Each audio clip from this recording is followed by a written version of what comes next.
Oke,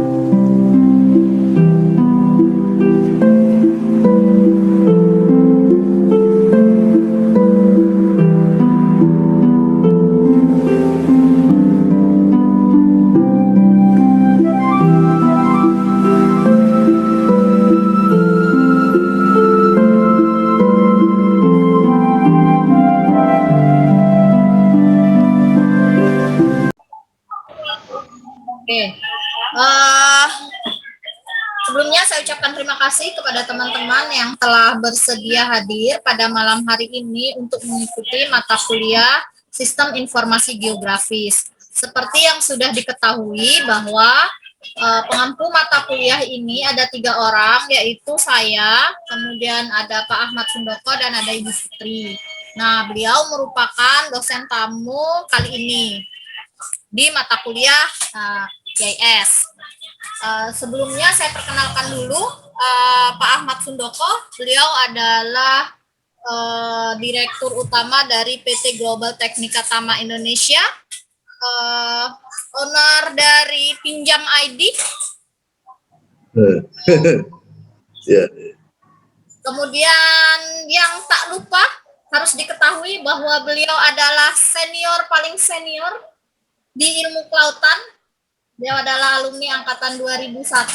Nah, saat ini juga di perusahaan beliau di PT GTI itu udah banyak juga kakak-kakak kelasnya sebagai karyawannya beliau. Jadi ada angkatan berapa ya? 2000. Semua kayaknya 2000 berapa ya? Pak Doko ya? 2012.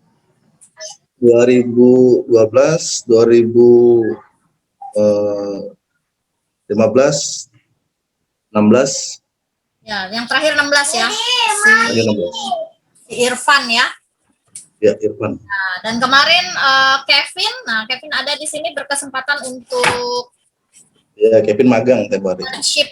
Magang di perusahaan beliau untuk drone. Jadi memang beliau ini perusahaannya concern ke pemetaan sumber daya alam dan lahan ya. Jadi sangat sesuai untuk membantu jurusan membuka pengetahuan teman-teman semua tentang GIS. Baik, tanpa berlama-lama lagi saya persilahkan langsung kepada Pak Ahmad Sundoko untuk langsung memperkenalkan diri dan mengisi kuliah pada hari ini dan minggu-minggu yang akan datang. Silakan Pak Ahmad Sundoko. Oke, bismillahirrahmanirrahim. Assalamualaikum warahmatullahi wabarakatuh. Waalaikumsalam warahmatullahi wabarakatuh. Sebelumnya mohon maaf ya karena kuliah kita malam hari ini ya. Nanti kita bisa arrange waktu lagi ya. Karena jujur minggu-minggu ini tempo hari sempat ditanya sama Bu Elis, waktunya seperti apa ini Pak Doko? Karena waktu Pak Bu Elis kontak saya lagi rapat seperti itu. Makanya saya bisanya hari weekend ini untuk minggu ini seperti itu. Jadi sekali lagi mohon maaf atas waktunya ya. Semoga kita bisa ke depan lebih baik lagi dari sisi waktunya seperti itu ya. Itu dari sisi waktu yang saya rasa yang seharusnya kita istirahat, diganggu waktunya sebentar untuk malam hari ini ya, seperti itu. Nah, seperti tadi sudah disampaikan sama Ibu Elis ya terkait biodata singkat saya. Saya sendiri alumni angkatan 2001 ya, angkatan pertama ya Bu Elis ya, angkatan pertama. Mungkin di sini saya juga masih banyak kekurangan ya. Tetapi mungkin jam terbang saya dibandingkan kalian mungkin lebih sedikit di atas lah seperti itu. Tapi pada dasarnya kita sama, yang sama-sama mencari ilmu ya. Dan seperti yang disampaikan Ibu Elis tadi, saya kebetulan mempunyai perusahaan di bidang jasa konsultan, dan alhamdulillah sekarang sedang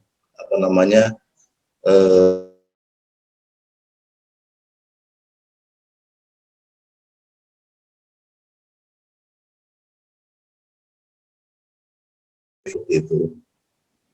Di sisi itu pula saya coba mengembangkan dari sisi bisnis plan-nya, dalam artian untuk long term sebuah marketplace ya, dalam hal ini Pinjam ID, dan itu pun sudah berbadan hukum dalam perusahaan PT Pinjam Teknologi Indonesia, itu yang sebagai informasi. Dan sekarang pun saya sama dengan adik-adik tingkat sekalian, saya mahasiswa S2 program studi pengelolaan sumber daya alam, yang sekarang di Unsri ya, sekarang status saya lagi nyusun tesis seperti itu. Jadi kita di sini kita coba sharing informasi terkait apa-apa yang telah diamanahkan kepada saya dalam hal membantu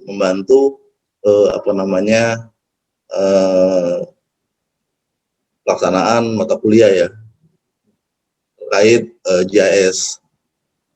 Selain GIS juga saya diamanahi juga, insya Allah juga untuk mata kuliah penginderaan jarak jauh, dalam hal ini adalah remote sensing, dan kita sharing bersama lah terkait data-data apa-apa yang yang sudah saya ketahui. Saya coba memberikan gambaran kepada kita semua terkait mata kuliah yang yang diamanahkan kepada saya. Terlebih lagi kita coba mengimplementasikannya dalam hal praktek lapangan seperti itu. Bagaimana di lapangan seperti itu ya, bagaimana pengolahan datanya, bagaimana teknis untuk menganalisanya seperti itu. Sebelum masuk ke materi ya, Ibu Elis mau tanya sedikit. Ya. Koordinator untuk mata kuliahnya gimana ya? Atau ada untuk menginformasikan ada grup, ada WA atau apa seperti itu supaya ada koordinator mata kuliahnya Pak, Jenny koordinator mata kuliahnya. Oh gitu. Ya. Nanti tinggal di ini aja ya Mbak Jenny ya. Tinggal mungkin saya di add di grup ya, seperti itu kalau ada grup ya. Ya, nanti Jenny yang akan saya kasih kontaknya Pak Doko ke Jenny ya. Gimana Bu Elis? Saya kasih kontak Pak Doko ke Jenny ya nanti. Mami ada sudah. Ya, saya di invite aja kalau seandainya itu, biar enak komunikasinya. Oke, siap-siap. Oke. Tidak berlama-lama ya, kita coba untuk masuk ke materi saja ya, terkait spasial data modelnya seperti apa.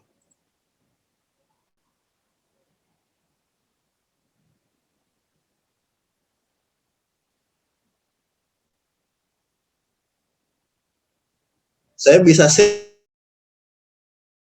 Bisa Pak Doko, langsung saja. Melihat nggak ya semuanya ya? Bisa Pak. Coba. Bisa Pak.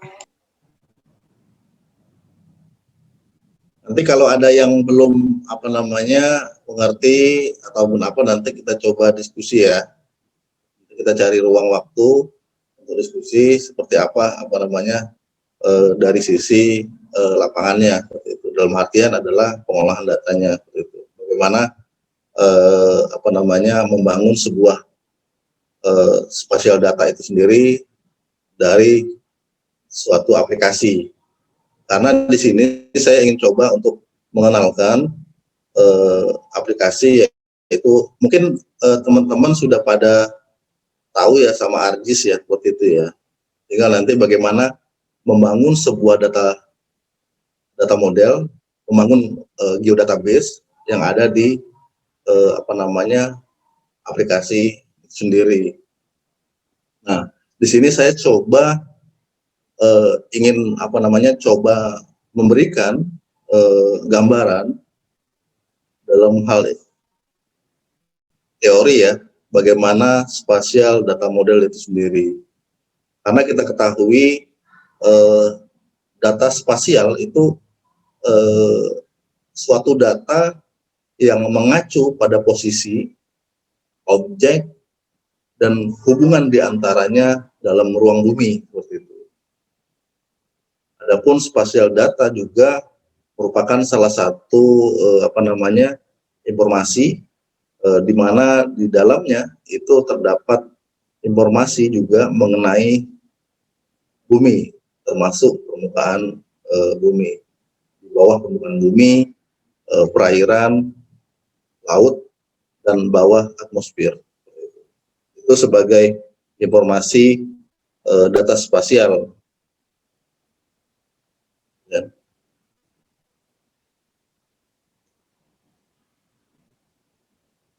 Karakteristik utama ya, kalau kita cermatin dari data spasial itu sendiri, itu adalah bagaimana mengumpulkannya dan memeliharanya untuk digunakan berbagai kepentingan. Baik itu dalam pembangunan sosial, ekonomi secara berkelanjutan, ataupun dalam hal pengelolaan lingkungan. Karena berdasarkan perkiraan kurang lebih ya hampir 80% informasi itu mengenai bumi itu berhubungan langsung dengan informasi spasial.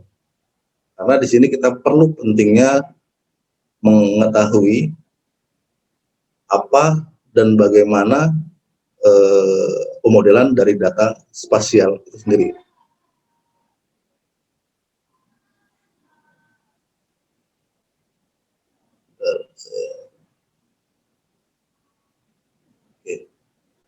Ya, saya coba ya.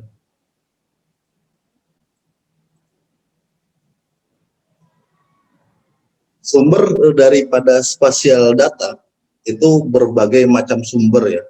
Dari yang pertama adalah citra satelit, yang kedua adalah peta analog. Peta analog dalam arti adalah peta versi awal dari data spasial.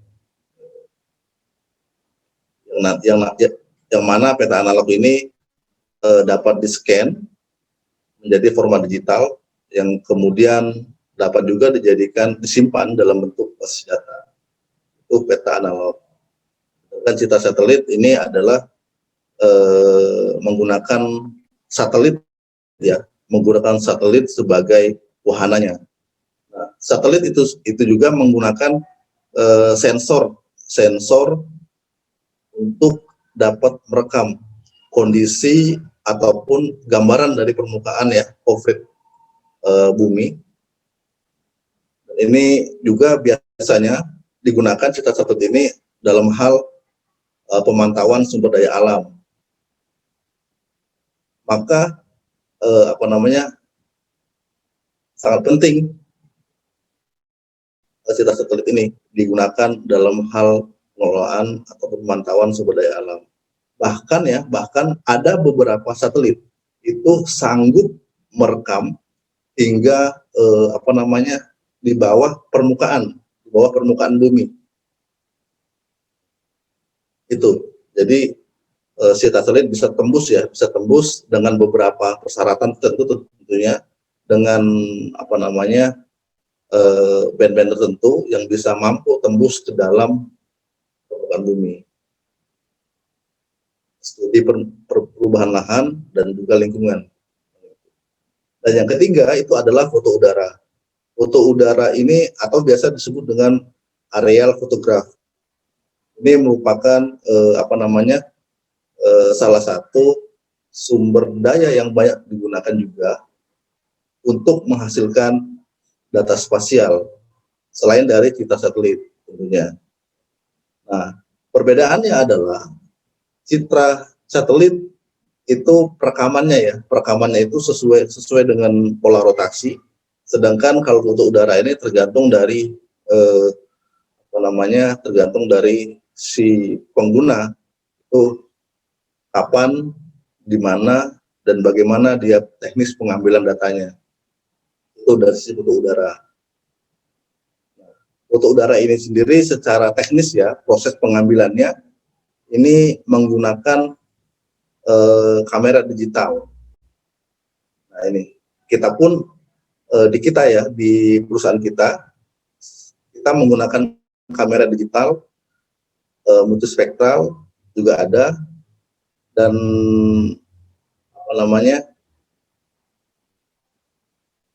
saat ini pun sudah menggunakan kamera digital dengan di mana data hasil perekaman ini dapat langsung disimpan. Data hasil perekaman dari kamera digital yang dibawa oleh pesawat, dalam hal ini kita bisa sebut dengan UAV, pesawat terbang ya, tapi dengan remote, kalau boleh dibilang seperti itu.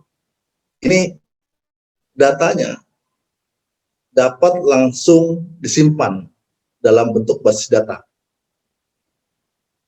Nah, sedangkan kalau yang dulu, yang kamera yang konvensional, itu disimpan dalam basis data juga, harus menggunakan konversi terlebih dahulu dengan scanner seperti itu. Sehingga juga outputnya adalah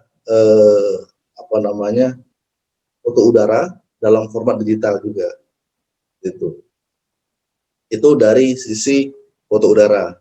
Sedangkan dari data tabular, data ini adalah berfungsi sebagai atribut bagi data spasial.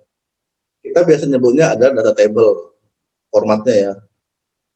Dan ini umumnya ini digunakan adalah untuk data sensus penduduk, data sosial, data ekonomi juga, dan lain sebagainya. Dan data ini juga dapat direlasikan dengan data spasial, asal antara data spasial yang lain dengan tema tertentu itu sama file datanya, isi datanya itu dengan data tabular, data tabelnya. Itu dari sisi data tabular. Sedangkan sumber data spasial yang lain adalah data survei, maupun pengamatan atau pengukuran di lapangan. Nah, contohnya ini adalah pengukuran dari BPN, seperti itu. Pengukuran BPN yang metodenya itu menggunakan metode survei terestris. Kalau kita biasanya nyebut terestrial lah, untuk pengukuran areal terestrial. Itu dari sisi sumber data spasial. Nah, dari sisi model data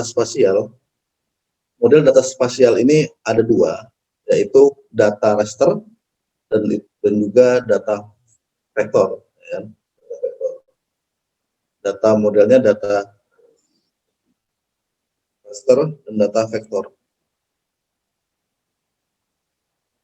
Ini dari sisi informasinya, ini adalah permukaan bumi. Dari permukaan bumi ini ada data rasternya juga. Dari data rasternya ini bisa didapat dengan menjadi data vektor. Dengan cara apa? Yaitu dengan cara bahasa pemetaannya, bahasa softwarenya itu ada digitizing, dengan cara digitasi areal data raster. Nanti kita coba mengenal contoh-contoh dari data raster itu sendiri, dan apa perbedaan sama keunggulan dari data raster maupun data vektor.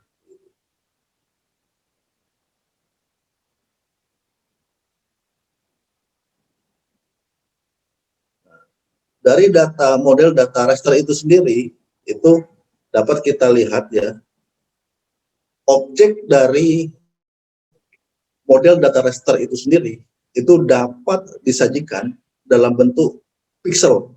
Nah, ketika kita zoom in dalam bentuk apa namanya citra ataupun foto udara, kita akan melihat suatu pixel itu di dalam dari data raster ataupun citra satelit.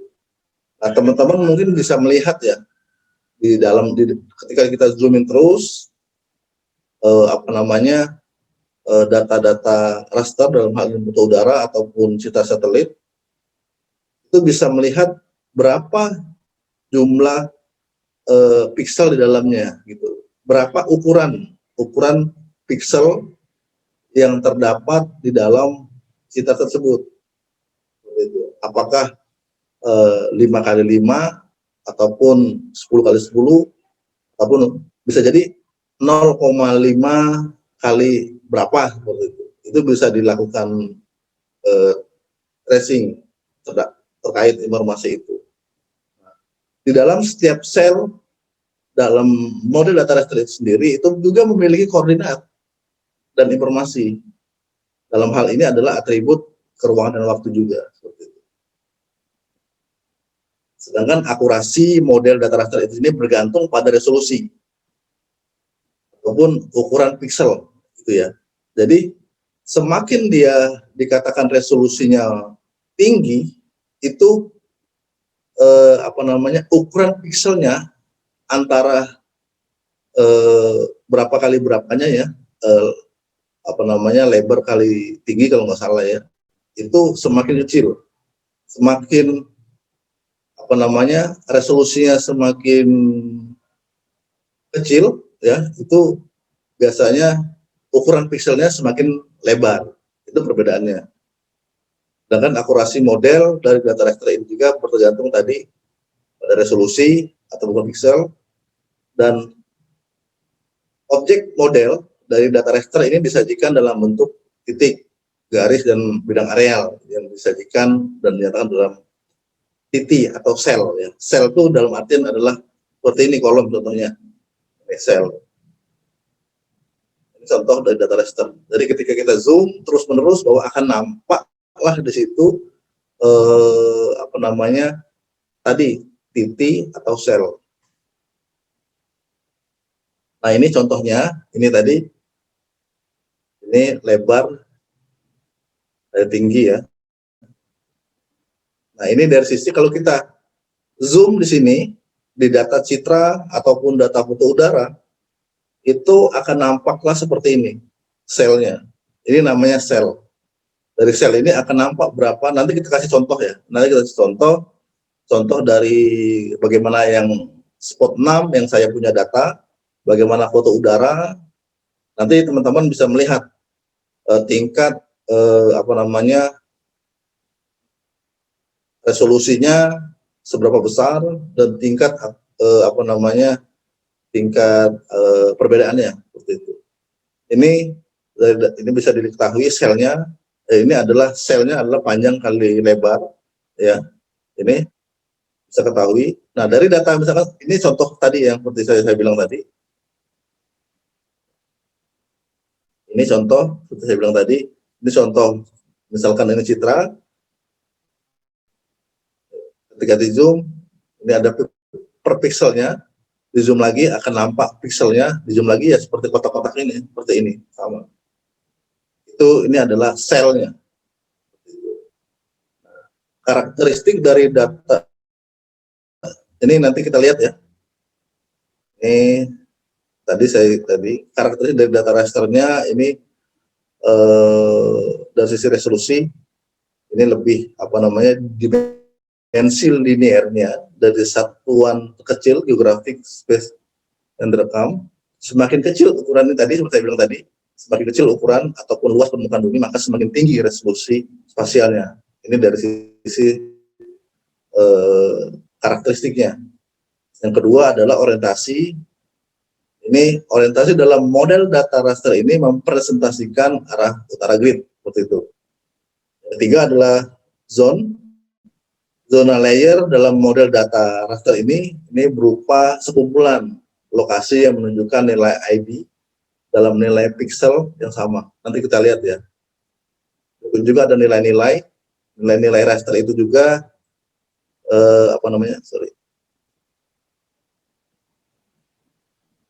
dalam model data raster ini berupa atribut ya, informasi yang disimpan dalam sebuah layer setiap pixelnya. Artinya setiap pixel itu menyimpan informasi yang bisa kita dapatkan dari sisi koordinat, juga bisa diketahui lokasinya dari sisi pixel itu.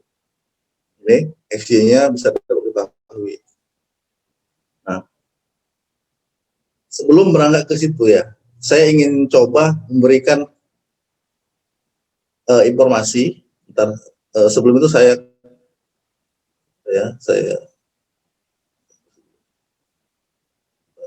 dulu.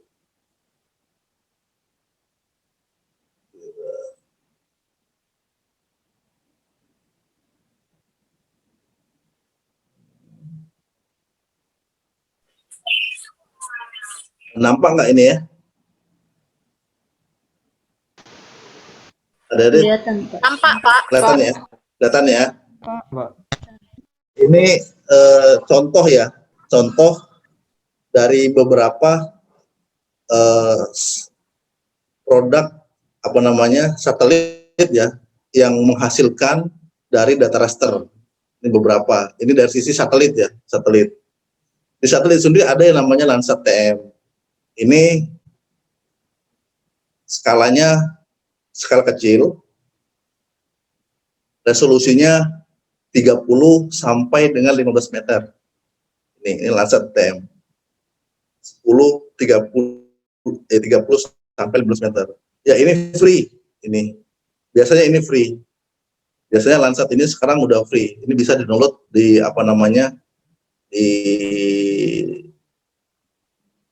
di Google ya. Ini bisa di-download. Nah, yang kedua adalah Spot. Spot ini skalanya menengah.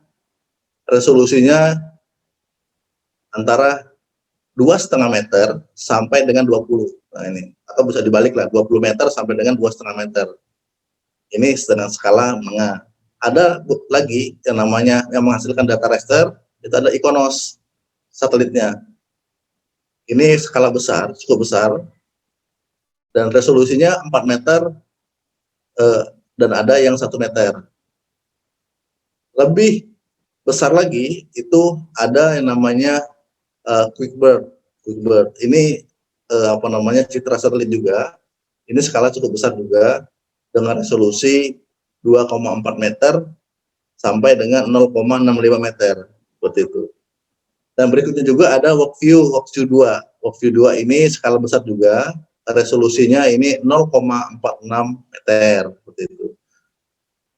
Dan juga ada juga yang namanya GeoEyes. GeoEyes ini skala besar juga, ini resolusinya cukup besar, cukup kecil ya. Ketika dikatakan skala besar, resolusinya cukup kecil, 1,65 meter sampai dengan 0,41 meter, tergantung yang mana pangkromatis sama yang multispektral. Nah, ini contohnya QuickBird satelitnya. Ini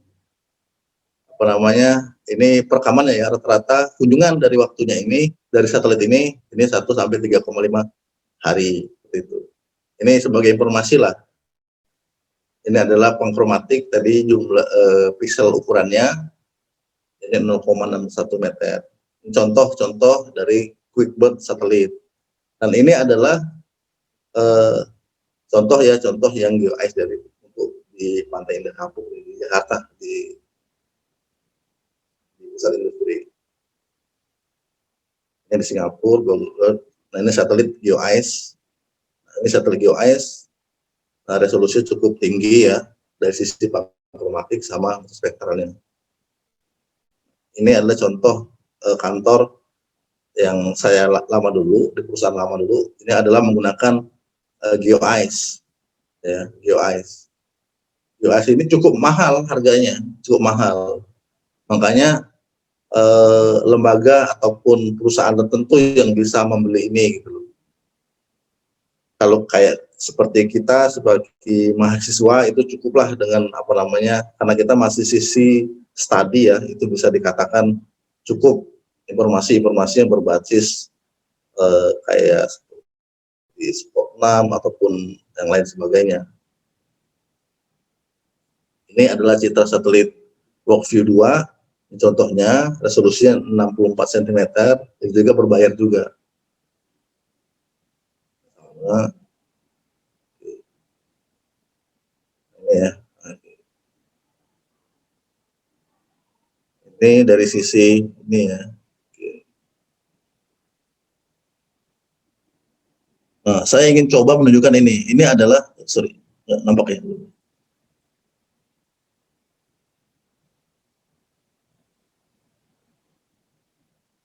Nampak nggak ini? Ya. Nampak, Pak. Nampak ya. Oke. Ini saya ingin coba. Ini adalah data foto udara ya. Data foto udara yang beberapa minggu kemarin kita ambil di perusahaan PTBA ya pada saat itu. Nah ini kita pengen coba melihat berapa piksel yang ada di foto udara. Nih, kita zoom in terus. Kenapa seperti ini? Nah ini adalah pikselnya nih. Nah ini piksel nih. Ini selnya. Paham ya? Sel ya. Nah dari sel ini kita bisa melihat. Kita bisa tahu berapa ukuran dari sel ini. Berapa panjangnya, berapa tinggi lebarnya. Nah ini adalah 5 cm. Ya, 5,4 cm dikali ya 5,3 cm. Artinya apa? Artinya foto udara ini cukup ini dibandingkan citra-citra yang lain. Foto udara cukup visible lah ketika dilakukan untuk ini apa namanya interpretasi lah. Untuk apa namanya kajian. Artinya kita bisa melihat seberapa besar jumlah piksel yang ada di sini ya, baik itu di apa namanya di citra satelit ataupun di foto udara. Nah di sini saya coba ini ada nih data. Saya ada data Spot6 ya, data Spot6, data Bangka ya. Nanti kita coba. Ini Spot6 2015 ya. Kita coba ya, buka ya. Saya coba pengen berapa. Oke. Kita coba. Nah, ini data Bangka nih. Kita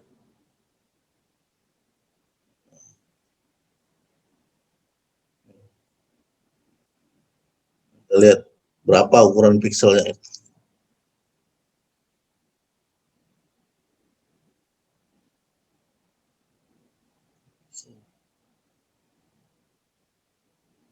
Ini.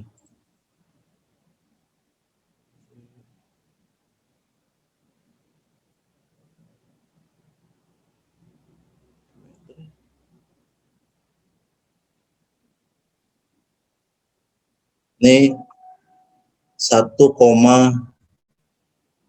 ya, 1,5 meter. Sama 1,5. Artinya yang data yang kita punya untuk data Spot6 tahun 2015 ini dapat kisar antara 1,5 dikali 1,5. Ini data 2015. Kemungkinan data-data ini bisa berubah seperti itu, tergantung dari aktivitas yang ada di lapangan. Makanya real time yang akurasinya lebih enak itu kita datanya menggunakan data foto udara yang benar-benar data itu adalah data real perubahannya. Tapi memang kebutuhan biaya yang cukup signifikan ya dari sisi harga. Itu dari sisi data raster.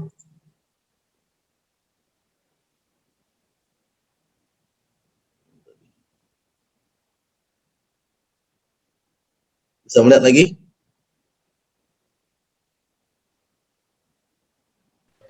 Bisa, Pak. Bisa, Pak. Oke. Nah, dari data raster ini, dari data raster tadi, kita coba menganalisa data raster dengan menggunakan data vektor. Nah, data vektor ini adalah turunan dari data raster. Salah satunya adalah data vektor ini dapat dihasilkan dari analisa dari pengolahan data raster itu sendiri. Gitu.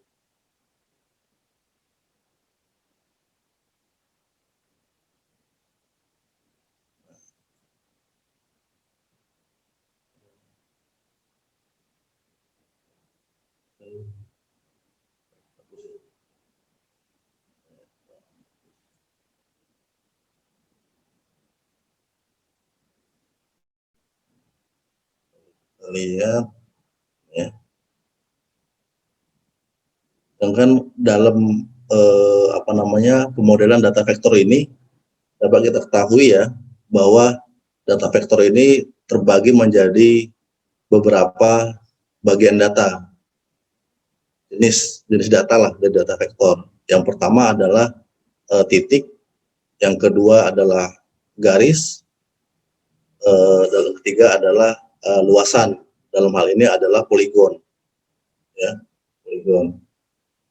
Kalau kita lihat, nah, ini adalah titik ya, titiknya. Dari semua objek grafis ataupun geografis yang berkaitan dengan koordinat XY ini bisa dari titik ini bisa menghasilkan koordinat, bisa menghasilkan data, bisa menghasilkan informasi, ya. Titik ini dapat menggambarkan sebuah simbol yang berkaitan dengan data ataupun informasi lainnya. Misalkan stasiun kereta api, rumah, ya. Dari menara api seperti itu bisa didapatkan informasi. Koordinatnya pun bisa didapatkan informasi. Berapa di suatu titik menara api misalkan, itu berapa koordinatnya seperti itu, berapa XY-nya, berapa lead long-nya, gitu kan. Jadi bisa didapatkan informasi. Nah, yang kedua adalah garis. Nah, garis ini pun bisa didapat informasi, berapa panjangnya, koordinat per segmen ya, menyebutnya per segmen ataupun per tag, ya, itu bisa dapat informasi. Segmen itu per tag itu seperti ini, dari garis patahan satu ke patahan lainnya, ini disebut vertex. Nah, ini bisa didapatkan informasinya. Di sini bisa ada informasinya.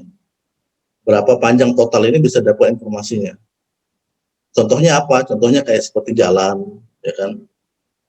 Jalan seperti panjang sungai, lagi itu.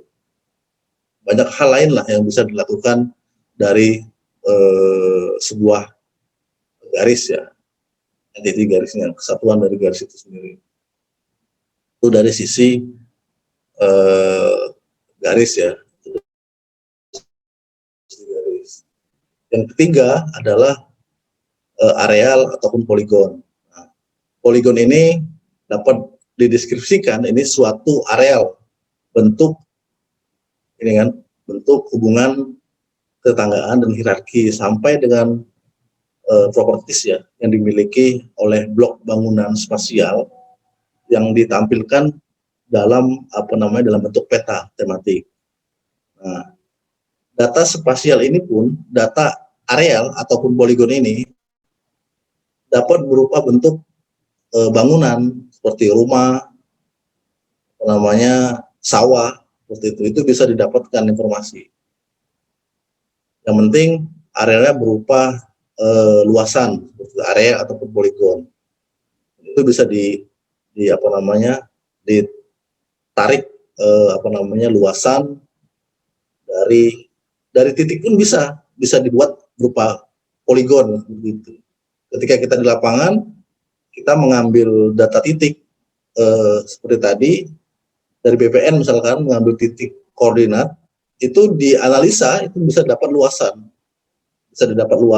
bisa didapat garis, dan bisa didapat area lainnya. Dan ini adalah yang berikutnya adalah model data spaghetti bahasanya ya. Tapi ini yang data model spaghetti ini biasanya juga sebenarnya poligon. Tapi ini gabungan beberapa poligon yang bersebelahan dan memiliki berhimpitan ini. Seperti ada gap ya, gap itu bisa dikatakan jadi model data spaghetti. Tapi yang utama adalah 3 item itu. Yang pertama adalah data jenis titik, yang kedua itu garis, yang ketiga itu adalah poligon. Nah, spaghetti ini, model data ini bagian dari poligon. Nah, adapun kelebihan dan kekurangan dari model data raster itu sendiri, ya.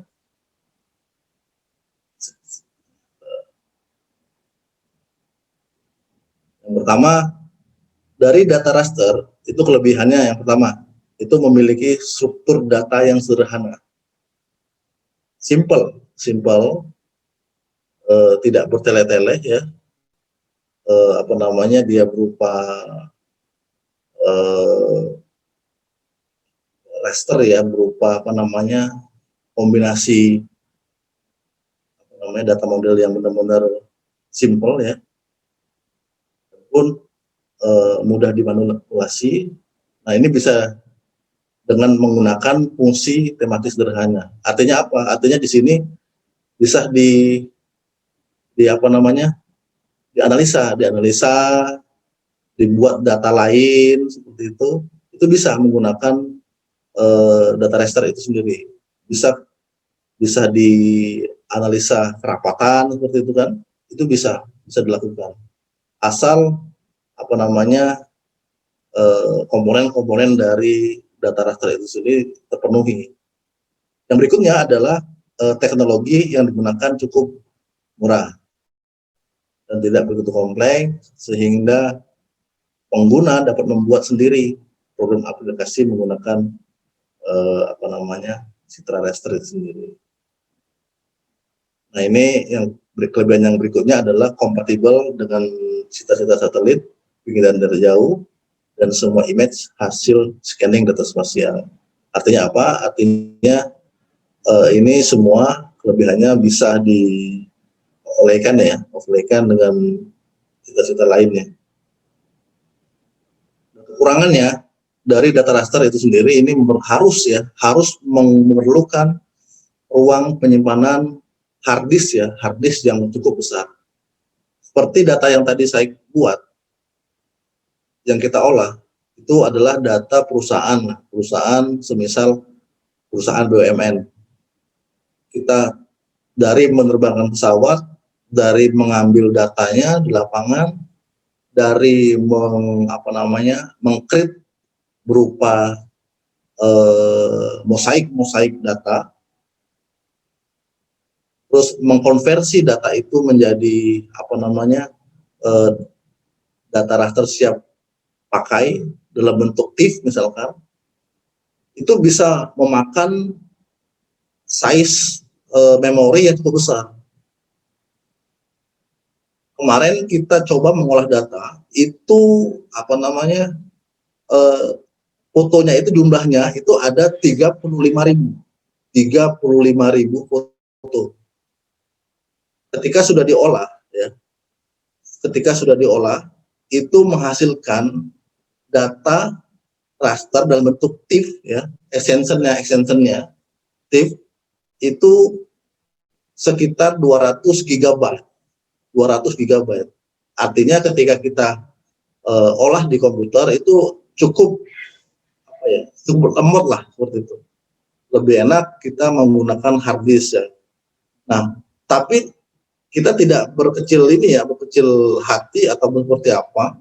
Kita mengkonversi dari data TIFF tadi, kita coba mengkonversi menjadi data ECW gitu. ECW itu data yang lebih simpel, bahasanya seperti itu, lebih simpel yang lebih bisa dipakai untuk overlap informasi gitu. Seperti yang tadi kita tampilkan data yang perusahaan BUMN tadi, itu merupakan data-data ECW. Cukup lumayan ya, cukup lumayan. Yang tadinya 200 GB itu kita convert ya menjadi berapa? Menjadi 13 GB. Coba pikirkan. Coba bayangkan dari yang tadi 200 GB kita bisa mengkonversi menjadi 13 GB. Artinya apa? Artinya bagaimana kita bisa meng-create size yang cukup besar tadi menjadi size memori yang cukup bisa kita pakai dalam hal pengolahan data. Nah, itu. Makanya di sini peran dari bagaimana teknis memanipulasi data, bagaimana memakai data, bagaimana menggunakan data itu sendiri, ya, kita harus benar-benar fleksibel dan harus bisa berpikir bahwa data ini bisa kita pakai, data ini bisa kita gunakan, data ini bisa kita olah. Jangan ketika data itu besar dalam bentuk TIFF, kita paksakan untuk mengolah. Kalau kita paksakan untuk mengolah, maka akan terjadi overload data. Data tidak bisa digunakan ketika setiap pemrosesan data, setiap kita mengoverlaykan data dengan data lain, data tersebut dengan data lain, maka akan akan loading processing datanya cukup besar dan itu membutuhkan waktu yang relatif lebih lama. Makanya peran informasi-informasi seperti tadi cukup membantu ya dalam hal pengolahan data. Oke, kekurangan lainnya adalah penggunaan sel dalam ukuran grid lebih besar untuk menghemat ruang. Nih, kita tadi balik lagi ke yang poin pertama tadi. Artinya memang kalau data raster itu memiliki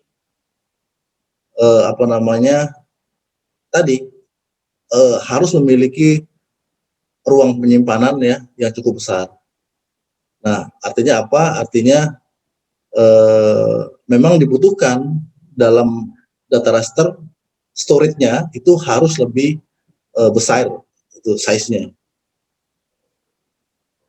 Nah, yang berikutnya juga adalah sebuah citra satelit hanya mengandung satu tematik dan sulit digabungkan dengan atribut lain dengan satu layer. Karena berupa raster ya, berupa gambar, jadi susah untuk di-overlaykan. Tapi untuk dianalisa itu bisa, untuk menganalisa mendapatkan misalkan tadi menggunakan citra satelit, Landsat, itu dianalisa kerapatannya itu bisa dilakukan. Tapi untuk mengoverlaykan ya kan dengan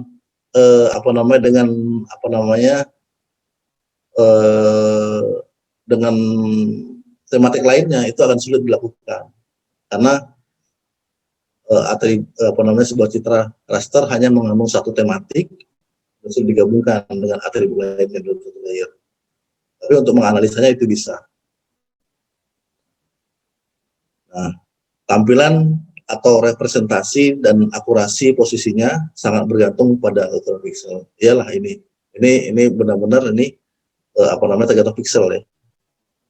Ya semakin besar pixelnya otomatis skala tadi seperti saya sebutkan akan semakin kecil. Semakin besar skala maka resolusinya ukuran dari pixelnya akan semakin kecil. Ini yang berikutnya dari kelebihannya, ini overlay kombinasi data spasial raster dengan data integer mudah dilakukan. Memiliki kemampuan pemodelan, analisa lanjutan ya, seperti saya tadi bilang bahwasanya data raster ini memiliki analisa yang bisa dilakukan dalam hal menggunakan band-band yang ada di sana. Itu bisa dilakukan. Apa keinginan kita bisa olah data tersebut sesuai dengan keinginan kita. Apakah itu dalam bentuk citra, ya kan, citra satelit, misalkan Landsat ya. Landsat itu ada beberapa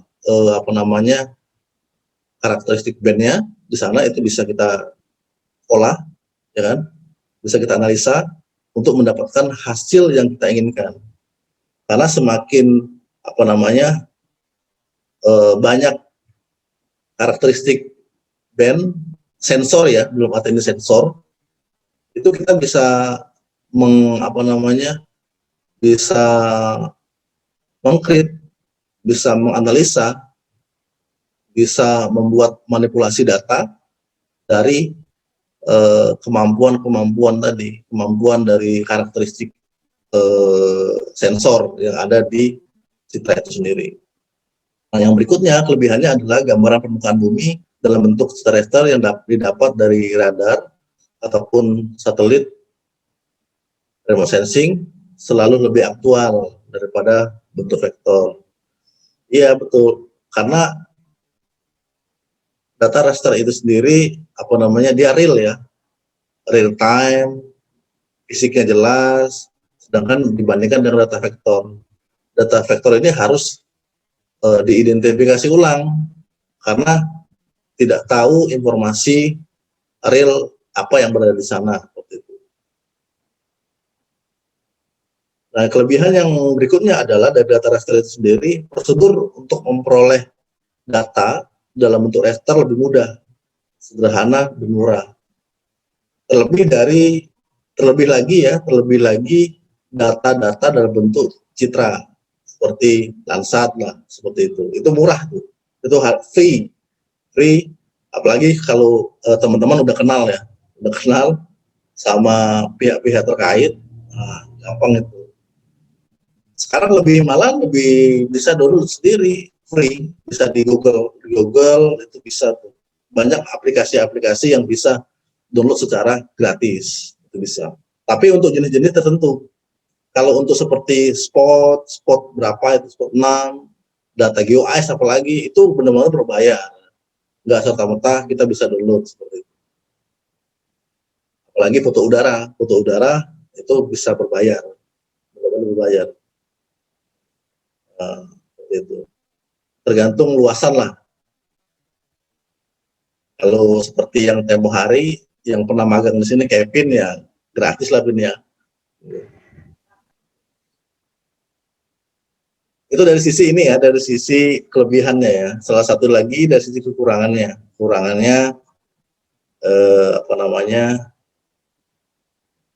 transformasi koordinat dan proyeksi lebih sulit dilakukan. Proyeksi koordinatnya sangat sulit juga untuk ini proyeksi sistemnya ini ya. Kalau yang ini tadi dan proyeksi sistemnya ini harus benar-benar diklik dulu, harus di WGS berapa itu harus setting dulu itu WGS 84 seperti itu ya. Kalau di Sumsel itu proyeksi sistemnya itu WGS 48 shot selatan. Itu dari sisi yang pertama tadi, transformasi koordinat dan proyeksi lebih. Tapi bisa juga ketika kita sudah paham dengan kondisi itu bisa kita langsung masukkan koordinat proyeksinya. Nah, yang berikutnya adalah sangat sulit untuk mempresentasikan hubungan topologi ya karena berupa raster ya akan sulit ya. Nah, yang berikutnya juga kekurangannya adalah metode untuk mendapatkan format data vektor. Nah, ini yang tadi saya bilang tadi. Ini bisa didapatkan data vektor itu bisa didapatkan dari data raster itu yang harus jadi pegangan. Tetapi ini prosesnya cukup lama dan cukup sebenarnya gini ya. Sebenarnya kata-kata cukup melelahkan itu enggak juga. Kenapa enggak juga? Karena tergantung dari kecintaan kita dengan keinginan kita untuk belajar lebih dalam lagi, belajar memahami dari data raster itu sendiri. Ketika kita sudah cinta dengan data ini, dengan aplikasi yang kita pakai, menurut pengalaman saya, yang saya pernah mengambil data vektor dari data raster itu sendiri, itu nggak juga melelahkan, cukup menikmatin bagaimana prosesnya, bagaimana pengolahan datanya, asal benar-benar kita menjiwai ya, atau asal kita benar-benar menikmatin daripada pengolahan data itu sendiri. Jadi metode untuk memang untuk mendapatkan data vektor melalui data raster itu sendiri, memang prosesnya cukup lama. Karena apa? Karena kita harus mendigitasi areal-areal yang berada di dalam data raster itu sendiri. Data rasternya, data foto udara, data satelitnya gitu, kita digit per tag by per tag gitu kan. Nah, kemungkinan ketika digit itu ada yang salah, itulah, ataupun ada yang membuat bermasalah. Itu kita paling cukup menahan menahan batin, menahan amarah, dikarenakan tadi data yang kita inginkan nggak sesuai dengan tadi. Sudah prosesnya lama, cukup melelahkan kata tadi kan. Rupanya nggak tersave data tadi, itu cukup melelahkan juga. Makanya keinginan kita untuk mendapatkan itu ditunjang dengan bagaimana kita menyimpan datanya, teknis rutin untuk menyimpan datanya, itu juga cukup cukup meningkatkan PD lah ya, PD dalam hal mendapatkan data vektor ini dari data raster itu sendiri. Memang cukup lama prosesnya, karena kita juga pertama digitasi titiknya, jalannya, lain ya, poligonnya berupa area, itu juga harus digit semua itu untuk mendapatkan data vektor. Nah, gitu. Nah, ini tadi sering mengalami kesalahan dalam menggambarkan bentuk dan garis. Tadi saya sampaikan bahwasanya dari data raster itu dapat mengalami kesalahan ya dalam menggambarkan bentuk dalam hal digitasi. Yang tadinya itu misalkan kita analisa di interpretasi kita itu berupa danau, nggak taunya di situ kita berupa kubangan simbol saja. Nah, dari situ sebenarnya perlulah adanya cross check lapangan seperti itu. Ya, kalau kesalahan itu biasa lah ya, kekurangan dalam hal menggambarkan bentuk garis dalam suatu objek dengan menggunakan data raster itu biasa. Tapi di sini perlu peran adanya check and balance ya. Check and balance, kalau kita bahasa kita itu namanya ground truthing, artinya pengecekan lapangan. Itu diperlukan dalam hal ketika kita sudah melakukan mendapatkan tadi data vektor dengan mendigitizing area-area di data raster. Perlu adanya ground truthing namanya kalau bahasa dari sisi IAS.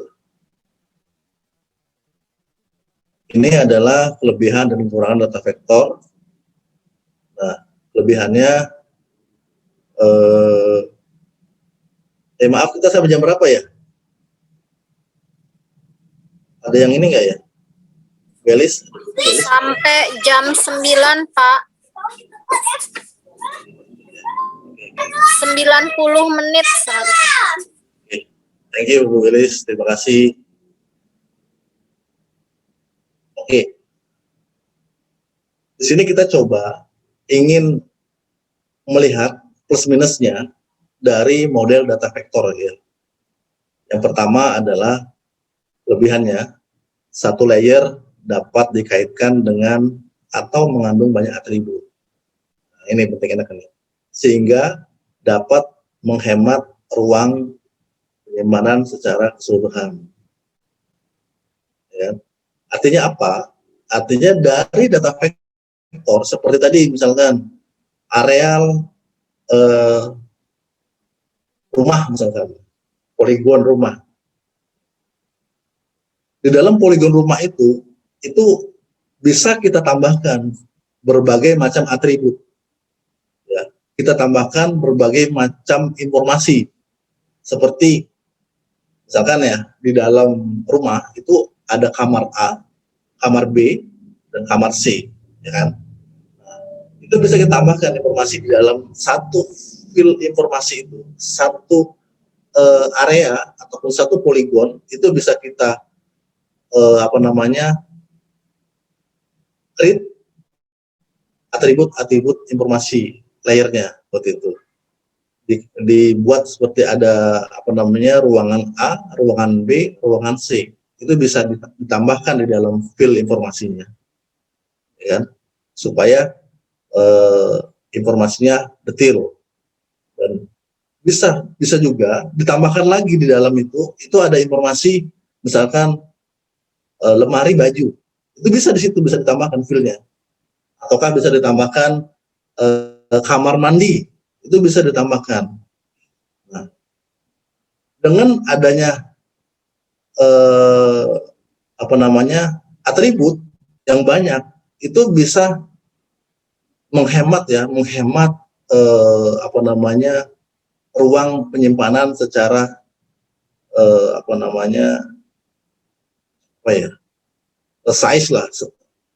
size memorinya itu bisa disimpan. Jadi dengan satu data itu bisa menyimpan berbagai macam informasi atribut seperti itu. Nah, yang berikutnya adalah dengan banyaknya atribut yang dapat dikandung dalam satu layer, ini banyak peta tematik layer yang dapat dihasilkan sebagai peta turunannya. Nah, seperti tadi saya bilang rumah tadi ketika ada atribut layernya itu ada misalkan ada kamar, itu bisa dibuat juga petanya, peta kamar misalkan. Nah, nanti filenya itu isinya atau informasi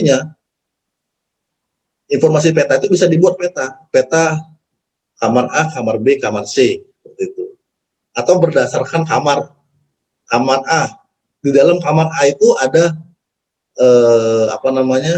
ada tempat, ada jendela, ada vas bunga, atau ada lemari, itu bisa ditampilkan sebagai peta turunan dari suatu rumah ya, bisa.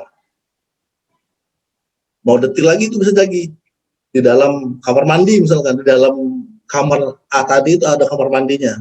Ini coba kita analis ini ya, logika kita bermain ya, rasional kita bermain, bahwasanya di dalam kamar tadi itu kan ada kamar mandi. Kamar mandi tadi itu di dalam ada gayung, ada bak mandi. Itu bisa kita gambarkan sebagai peta turunan. Itu dari sisi spasial data vektor. Nah, yang berikutnya kelebihannya adalah transformasi koordinat dalam proyeksi lebih mudah dilakukan. Nanti kita lihat ya, kita lihat dari sisi data vektornya, itu bisa langsung tahu informasi koordinat sistemnya seperti apa. Itu bisa dilihat. Nah, yang berikutnya adalah representatif grafis data spasialnya sangat mirip dengan peta buatan tangan manusia. Ya, karena ini berupa vektor ya, jadi bisa bisa diidentifikasi lah, bisa di-create lah informasinya. Kekurangan dari data vektor itu sendiri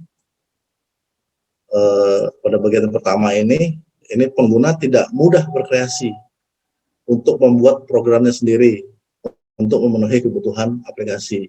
Hal ini disebabkan oleh struktur vektor yang lebih kompleks gitu. Ini pun lebih ini ya, lebih karena data vektor itu berbeda dengan data raster. Itu yang jadi harus pedoman kita.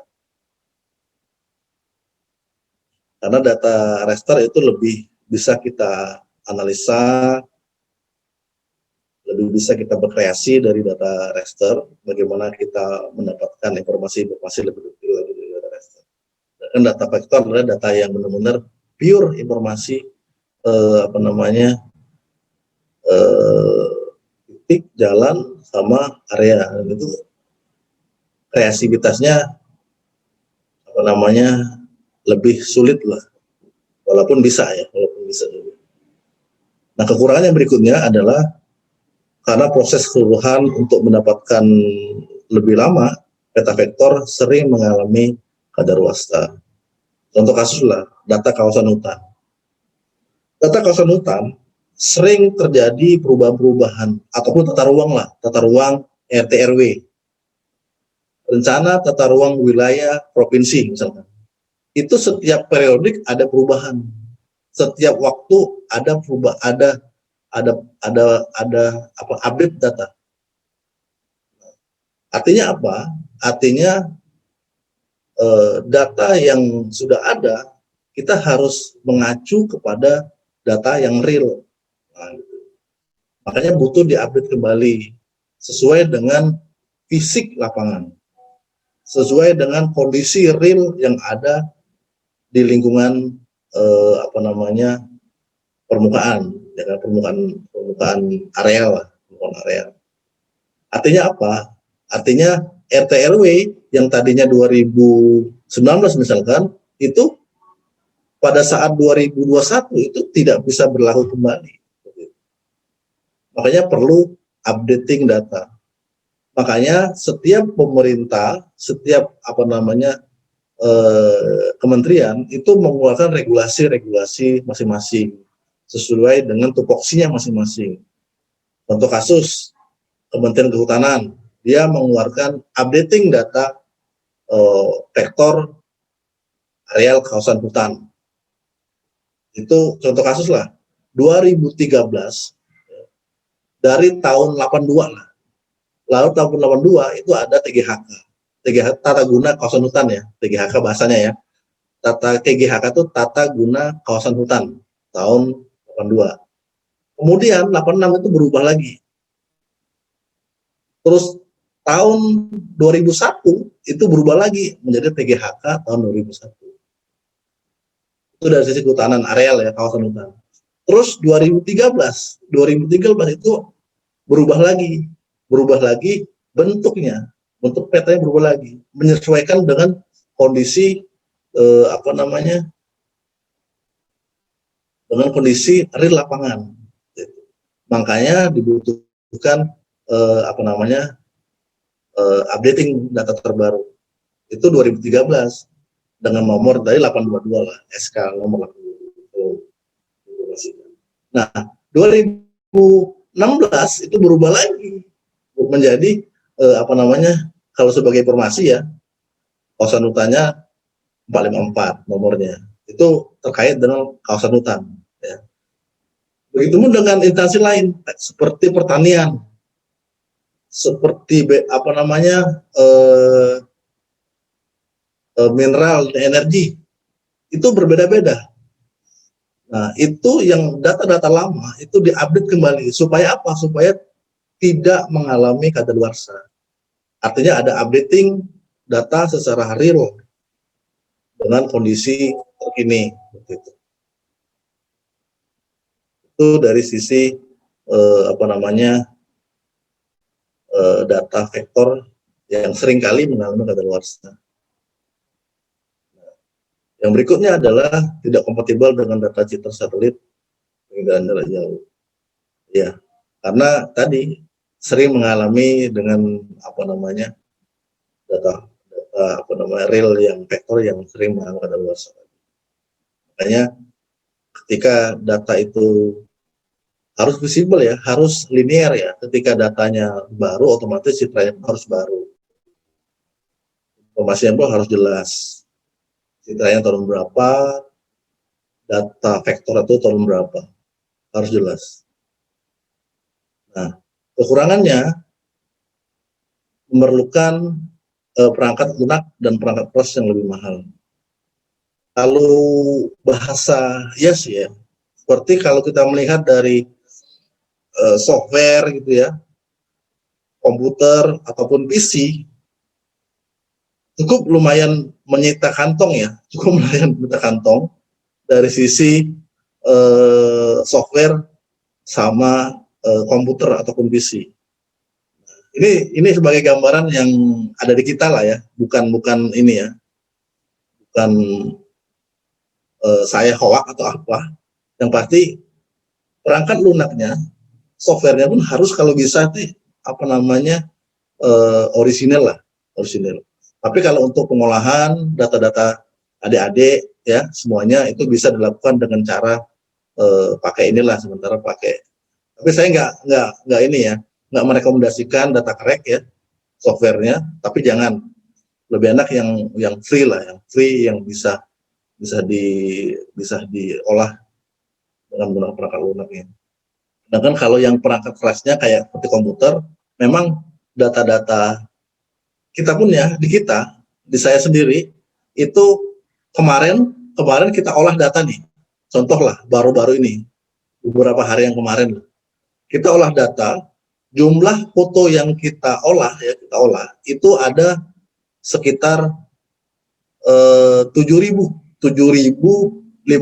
foto ya. 7.500 foto kita olah, kita olah menggunakan laptopnya pun standar dengan mungkin pernah dengar ROG ya, ROG standar mapping dengan RAM itu 32 GB. Itu 3 hari. Kita mengolah data itu 3 hari. Nah, 3 hari harga laptopnya kalau dibilang mahal ya lumayan ya. Harga laptopnya itu kurang lebih di atas 20 juta laptopnya. Nah, itu 3 hari. Kita olah data 3 hari, itu pun saya masih pusing. Saya masih pusing karena target untuk penyelesaian itu ditunggu-tunggu. Jadi solusinya apa? Solusinya ganti PC. Saya minta ke tim untuk coba dibuatkan informasi spek-spek mana yang bagus ya, dapatlah rupanya RAM-nya 64 GB, harddisknya 2 tera, SSD-nya ditambah lagi 1 tera, tambah lagi prosesornya lumayan. Pokoknya dari sisi VGA-nya VGA yang cukup tinggi ya. Memang dari sisi harga lumayan. Tadi benar, kekurangannya itu adalah mahal. Ya harganya lumayan. Harganya di atas lah, hampir satu satu mobil kali ya. Tapi apa kemampuan ini informasi sebagai adik-adik lah ya. Artinya kalau seperti ini jangan tanggung-tanggung seperti itu ya. Tapi harus menyesuaikan lah dengan kantong ya. Kalau yang seperti adik-adik nanti bisa dibantu lah ya. Bisa sama Kevin lah dibantu. Nah, harganya ya kan tadi bisa mencapai 60 juta seperti itu ya. Nah, itu speknya lumayan nih, 60 juta harganya. Itu tapi memang saya masih pusing mikirin gimana cash flow-nya kayak gitu ya. Kan gitu. Makanya hal-hal seperti itu kekurangannya dari sisi apa namanya, ini memerlukan perangkat lunak yang benar-benar license, ya kan? Kalau memang benar-benar harus ini ya, apa namanya, menggunakan perangkat lunak dan perangkat keras yang lebih mahal. Wajar. Karena yang tadi rendering itu 7.000 foto, ya, 7.000 foto itu bisa 3 hari. Ketika kita menggunakan yang tadi saya sebutkan, apa namanya, pengolahan data itu bisa cuman 1,5 jam. 1,5 jam untuk 7.500 foto dibandingkan tadi yang ROG, ya, laptop yang kita olah itu bisa hampir 3 hari. Itu yang jadi catatan. Nah, saya coba lagi, ditambah lagi dengan kapasitas foto berapa coba? 35.000. 35.000 foto. Hasilnya apa? Hasilnya nggak nyampe 1 hari. 1 hari udah selesai. Gitu. Jadi ada rasa inilah, ada rasa apa namanya, terbayarkanlah informasi seperti itu. Makanya kalau dibilang mahal ya, itu tadi ya cukup mahal ya, cukup mahal dari sisi perangkatnya. Tapi kita menjadi catatan bahwasanya perangkat-perangkat yang tadi mahal kita bisa create lah, kita bisa apa namanya, bisa kita apa ya, bisa kita dapatkan sebatas apa yang bisa kita dapatkan. Seperti apa, misalkan koordinasi, apa namanya, jaringan, apakah ada informasi yang bisa didapatkan dari senior-senior seperti itu ya, itu bisa. Ataupun arealnya tidak usah terlalu besar, itu bisa. Karena sifatnya saya itu coba project, jadi kita mendapatkan hasil yang lumayan apa namanya, more expensive lah ya, dari sisi kualitas juga seperti itu. Kalau untuk adik-adik belajar cukup data yang berapa hektar gitu kan, bisa dengan visi yang dilakukan pun bisa, dengan visi bisa juga. Misalkan ada areal misalkan 10 hektar gitu ya, untuk di mapping itu bisa juga. Dengan laptop yang standar pun, yang apa namanya biasa dipakai pun bisa juga. Tadi yang pasti harus sering ya, sering apa namanya, sering tanya, sering apa namanya, informasi bahwasanya apa-apa yang digunakan, perangkat lunak apa, perangkat apa yang dipakai, yang bisa kompatibel lah dengan software yang dipakainya, seperti itu.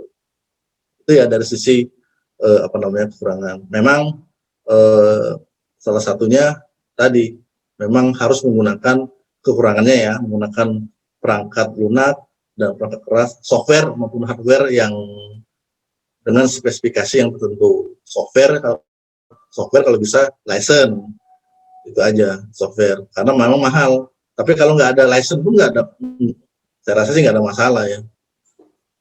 Kita pun cari yang gratisan juga. Itu dari sisi apa namanya, software sama hardware-nya, kekurangannya lah.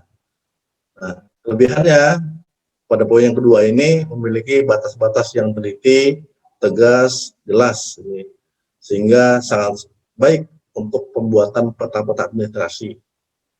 Karena kenapa? Karena dari data vektor itu lebih clear dari sisi apa namanya, koordinatnya.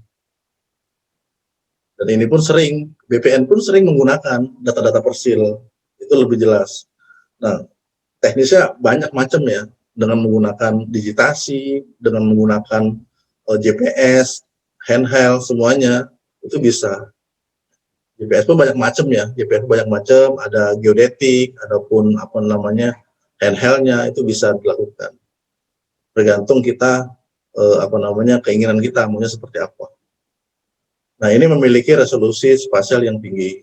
Iyalah, karena kan untuk pengukuran ya. Kalau untuk pengukuran pasti menggunakan resolusi spasial yang tinggi. Hubungan topologi dan network dapat dilakukan dengan mudah. Nah, ini pun secara umum yang tadinya data data raster itu menggunakan storage yang cukup besar, ini menggunakan data vektor ini cukup kecil, jadi nggak terlalu besar. Artinya data raster disimpan dalam bentuk faktor zip file pun bisa lumayan kecil ya, bisa megabyte lah. Artinya kalau yang tadi harddisk tadi komposisinya bisa dapat sekitar 200 gigabyte data itunya, data TIFF ya, TIFF, ini bisa dapat cuman megabyte. Nah, ini pun kekurangannya, ini overlay beberapa layar vektor secara simultan, ini memerlukan waktu yang lebih lama. Karena butuh processing, butuh informasi apa-apa yang mau disajikan dalam bentuk layer. Nah, datanya pun tidak mudah dimanipulasi. Sedangkan data raster itu bisa dimanipulasi datanya. Nah, memiliki struktur data yang lebih kompleks. Ini kekurangan daripada nah, ini representasi dari model data spasial ini. Eksplisit ini bentuk struktur data raster. Nah, atribut objek dinyatakan dengan simbol warna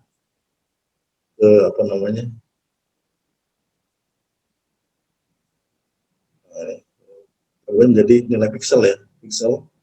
Jika digit tadi di zoom itu akan berupa piksel ya. Nah, ini adalah implisit bentuk struktur data vektor dengan topologi berupa titik, garis ataupun area dalam bentuk poligon.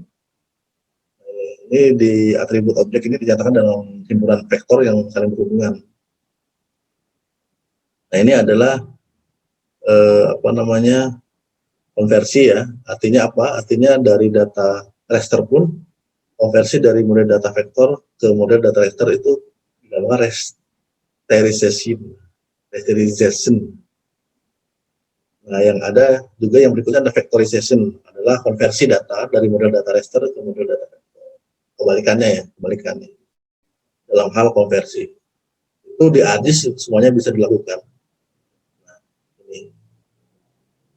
ini layer ya, tadi saya sebutkan tipe-tipe layer image ya. Tadi kan ada Google Earth, ada foto, ada QuickBird, ada GeoEyes, itu contohnya.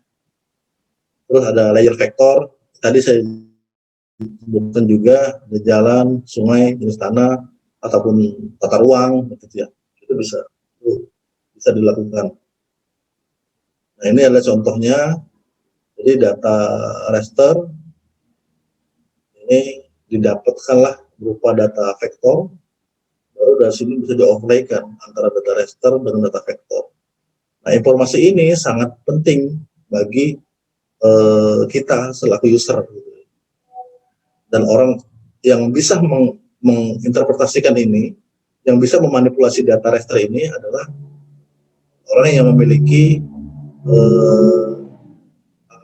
spesifikasi khusus. Makanya yang belajar GIS, insya Allah itu bisa memanipulasi data-data yang seperti ini tadi, bisa mendapatkan informasi real dari permukaan bumi.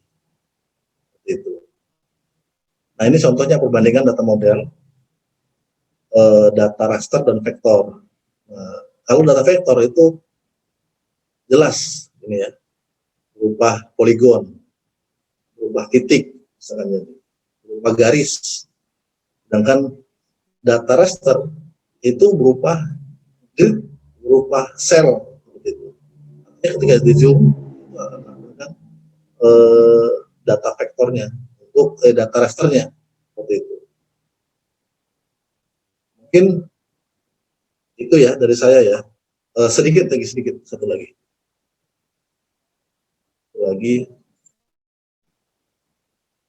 Ini contoh-contoh tadi. Jadi kalau kita lihat dari support data, ini kita bisa melihat nih Kalau dari ARGIS sendiri,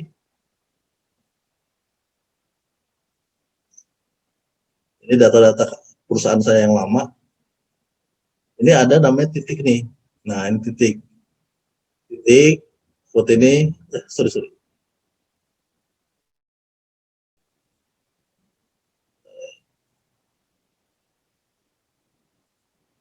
Nah, ini contoh nih ya. Ini contoh, ini titik ya. Ini berupa titik. Ya, tadi, ini sungai itu bisa berupa garis, bisa berupa poligon juga. Jadi bisa berapa luasan sungai yang ada di sana itu bisa dilakukan. Nah, ini contoh, ini juga nih kontur berupa garis ya, ini garis. Ini kontur. Jadi ini juga bisa berupa ini apa namanya luasan area. Nah,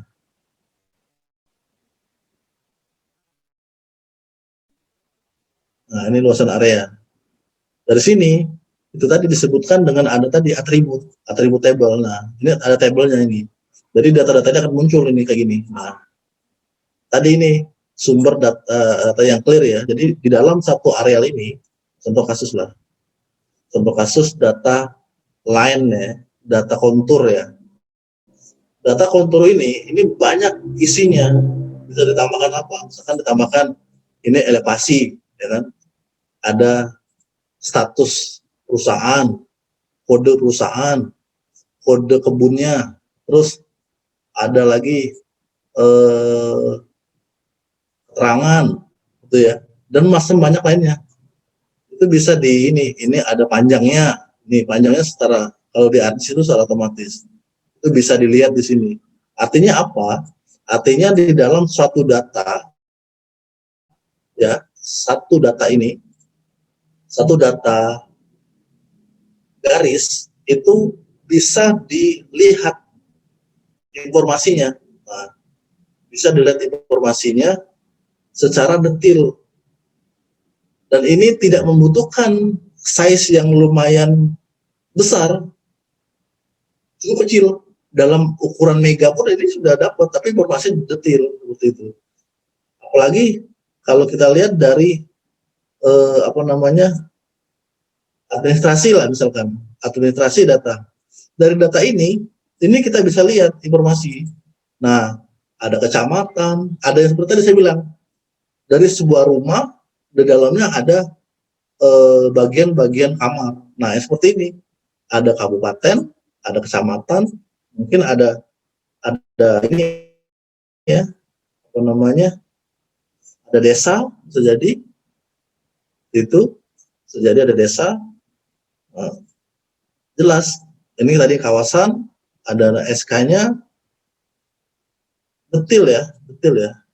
Maka dari situ saling berkaitan antara data vektor sama data raster, itu saling berkaitan. Mungkin nanti kita bisa lebih detail lagi ketika membahas dari sisi informasi datanya seperti itu. Tapi secara global, overall, informasi dari data spasial, bagaimana model data spasial dalam bentuk vektor ataupun raster, itu bisa kita sajikan. Dan kita mengetahui bahwa bagaimana karakteristik daripada data raster ataupun data vektor itu sendiri. Mungkin itu dari saya. Kalau ada yang mau diskusi sama saya silakan. Mohon maaf waktunya agak dikit ini ya, melebar ya, karena apa ya, enak sih ngobrol masalah GIS itu.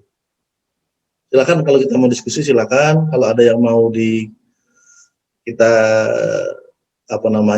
diskusikan, monggo. Bu Elis, itu Bu Elis dari saya, terima kasih. Silakan. Baik, teman-teman, jika ada yang mau ditanyakan, silahkan. Ini saya tutup ya. Izin bertanya, Bapak. Ya, silahkan. Ya, Jenny. Jadi Mbak kan Jenny. tadi ya bertanya Pak. Tadi kan dijelaskan ya sumber data spasial, ada peta, ada yang dari ukuran lapangan, dan ada peta analog. Nah, terus yang untuk peta analog itu kan dia dapatkan itu di buku Iskandar tahun 2015 yang saya baca. Bahwasanya peta analog itu kan dikonversi dulu menjadi peta digital melalui proses format raster diubah menjadi format vektor dengan digitasi ya Pak. Nah, untuk langkah itu kan berarti dia lebih ada tahap-tahapan lagi. Dan kalau misalnya yang foto udara tadi kan dia langsung format raster representasinya. Nah, dari yang pengukuran lapangan format pada foto udara dan yang peta analog ini, untuk urutan yang paling efisien itu yang mana ya Pak? Dan apakah peta analog ini menurut Bapak sendiri itu apakah efektif dan efisien untuk digunakan terus sebagai sumber data spasial ini Pak? Terima kasih Pak. Oke. Langsung aja ya. Yang penting satu, data peta analog itu memiliki koordinat. Itu yang pertama. Kan? Yang pertama, memiliki koordinat ataupun memiliki batasan yang jelas. Nah, jadi dalam pengolahan data di peta dalam mengelola data di peta analog itu sebenarnya simple. Asal kita tadi tahu koordinatnya dan teknisnya seperti apa, itu lebih simpel. Yang penting kita memproyeksikan informasi yang ada di peta analog itu. Ini contoh ya. Ini saya ada contoh ya.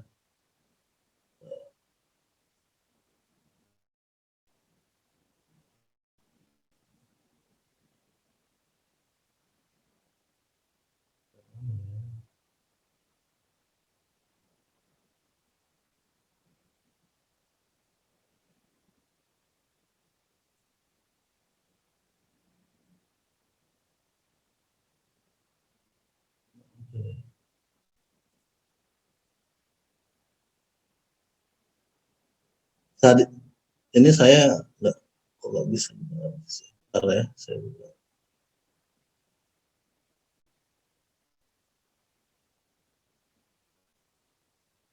Kalau kita lihat proses di ArcGIS ya, di ArcGIS itu lebih kompleks ya, lebih simpel sebenarnya.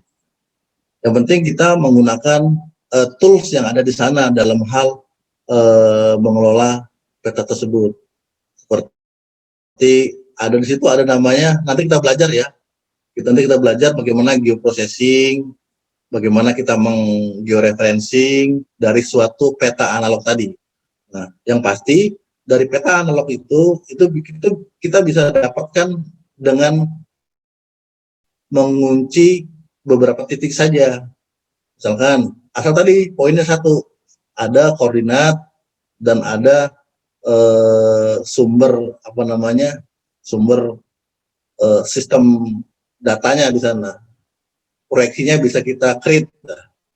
Sistem koordinatnya, X-nya dapat, ya kan? Dalam bentuk lat long, apapun itu, dalam bentuk UTM ya. UTM itu format koordinatnya itu bisa semua. Misalkan kalau di ArcGIS itu bisa menggunakan sudah. Kalau di ArcGIS itu bisa menggunakan georeferencing, itu namanya Mbak. Ntar saya lihat kan. Oh bisa.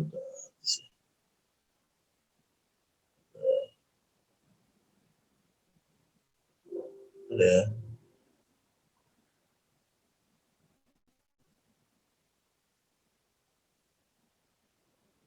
Bentar ya, tunggu ya, saya buka ArcGIS dulu.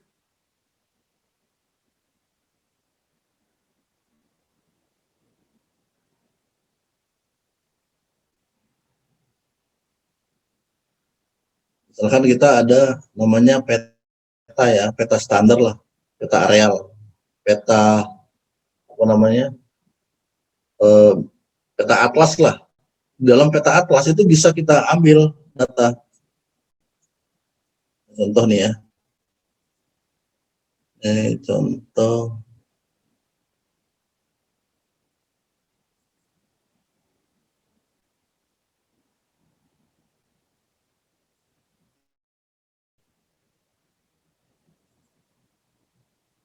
Contoh nih. Oke, saya share ya. Nah ini. Bisa nampak nggak Mbak Yeni? Siapa? Ini. Belum, Pak. Sudah, Pak. Ini nampak nggak? Sudah. Oke, nampak ya? Nampak, Pak. Nah, ini ada nih, ini peta nih. Ini saya tolong off-kan semuanya. Oke. Ini ya Mbak Yeni ya. Ini peta nih. Ini peta nih. Ini peta yang saya scan. Kita ambil koordinat sistemnya nih. Kan ada koordinat ya. Ini ada koordinat. Ini kita create nih di sini. Di sini. Titik ini kita ambil koordinatnya dengan menggunakan apa? Dengan menggunakan ini georeferencing ini. Toolsnya kalau di ArcGIS itu ada namanya referencing. Ini bisa. Nah, dari yang tadinya peta analog yang tidak bisa diapa-apain, kita bisa mendapatkan ini. Di bawah ini ada koordinat sistemnya, ya kan? Ini bisa. Nah, nanti ketika yang pasti minimal itu kalau kita bisa menyebut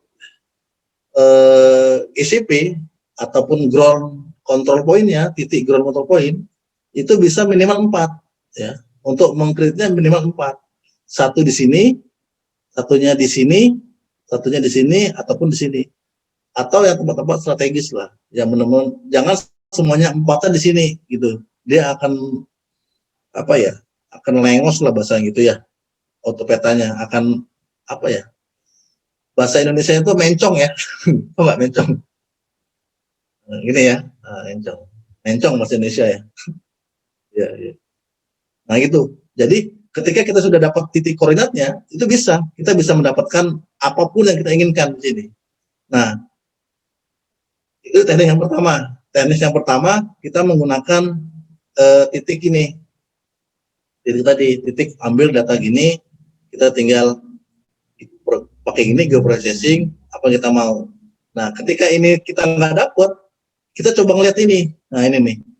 Kita ngikutin data fisik lapangan.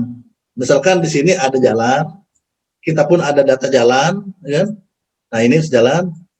Data jalan ini kita samakan. Nah, jadi ada 2 dengan bantuan data tambahan ataupun dengan proyeksi yang ada di peta sini.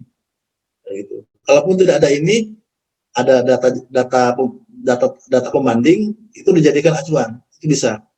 Tapi kalau biasanya peta analog ya, itu biasanya sudah ada yang namanya koordinatnya di sini. Kalau kita lihat atlas, itu kan ada koordinat ya, Mbak ya, sini ya.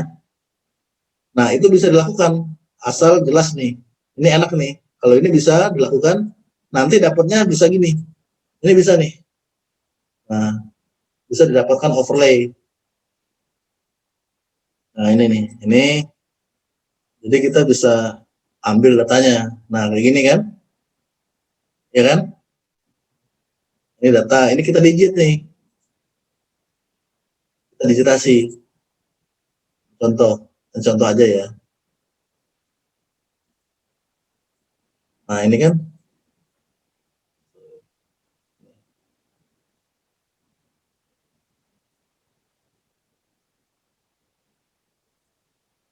Ini kan.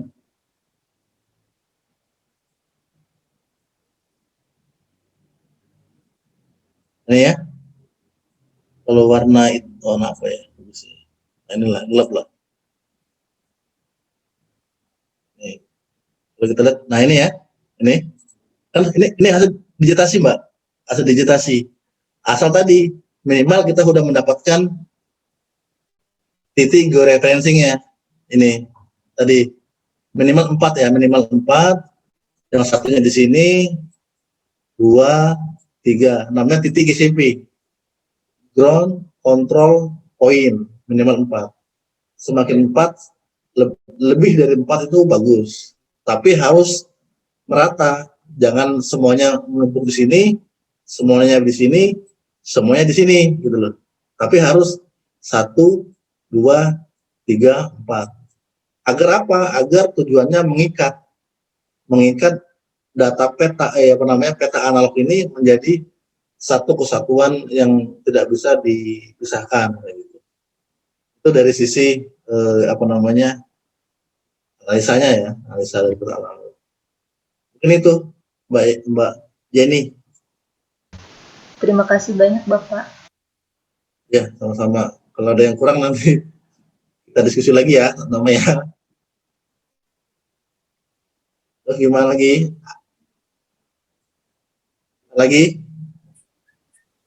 Bu Elis? Ya, silahkan. Ya, Pak Doko. Ada lagi, Ya. teman-teman?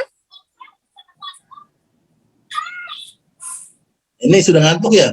Sorry ya. Oke. Kalau tidak ada, Saya lihat ada yang nguap tuh. oke, mungkin kalau tidak ada lagi, Ya. selanjutnya untuk menyepakati waktunya, kapan Pak Doko? Ya. Tetap hari Ya, Jumat. sorry ya, sebelum minta maaf. Boleh. Nanti kita bagusnya sih ini aja sore lah. Jangan ini kayak gini lagi waktunya, kasihan. Karena fleksibel aja sih saya. Hari Kamis saja ya. Kamis sore. Sore boleh, tapi nanti saya informasikan lagi jam berapanya gitu ya, supaya nanti ada koordinatornya konfirmasi ke saya 1 hari sebelum ya, biar takutnya lupa atau apa, saya ada schedule lain. Ya. Jadi disepakati hari Kamis atau gimana Pak? Kamis saja, Kamis ya, Pak. Kamis ya? Kamis saja. Oke. Kamis. Oke, siap. Kamis jam berapa? Kamis sore. Jam berapa? Kalian bisa nggak hari Kamis sore?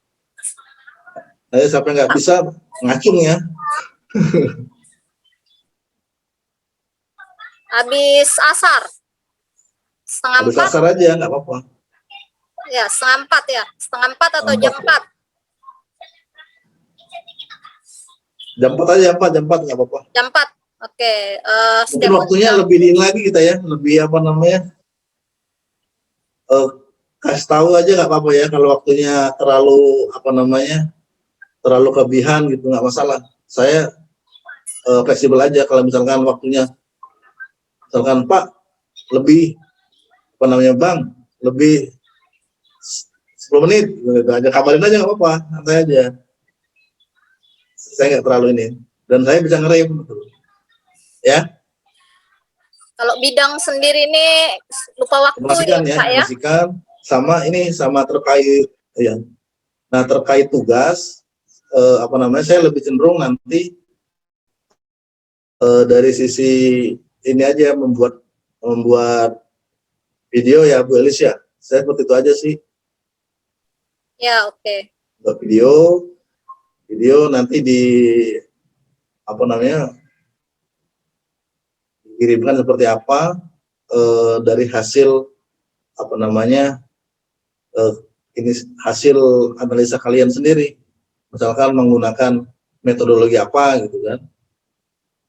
Tapi kalau untuk saat ini kita belum lah, nanti mungkin materi-materi berikutnya lah. Oke. Gitu. Baik, oke. Saya rasa cukup. Bisa kita tutup? Boleh. Oke, baik. Terima kasih sebelumnya saya ucapkan kepada Pak Ahmad Sundoko yang telah bersedia berbagi ilmu dan masih ada minggu-minggu ke depannya. Kemudian terima kasih kepada teman-teman yang sudah meluangkan waktunya malam hari ini untuk kuliah. Selanjutnya kita di Kamis sore sekitar jam 4 sore. Bu Elis, Ya. maaf. Ya. Maaf. Coba dikeluarkan dulu foto-foto itunya, videonya. Coba. Oh, wajah-wajahnya Saya mau lihat. ya. Wajah-wajahnya.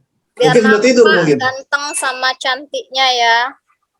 Kalau saya kameranya emang jelek Pak Mungkin sudah Doko. tidur, mungkin ada yang Baik. Jadi nggak Nggak apa-apa, nggak nampak apa-apa. kalau saya. Mau minjem ROG tadi tuh. Biar bagus kameranya. Oh, ya. Nah, ini itu oke. Oke. Mana lagi nih? Oke. Itu ada yang belum ini tuh. Saya mau lihat aja. Mungkin sudah tidur atau apa ya, kita nggak tahu.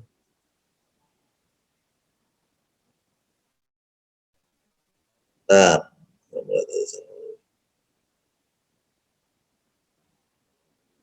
Yalah.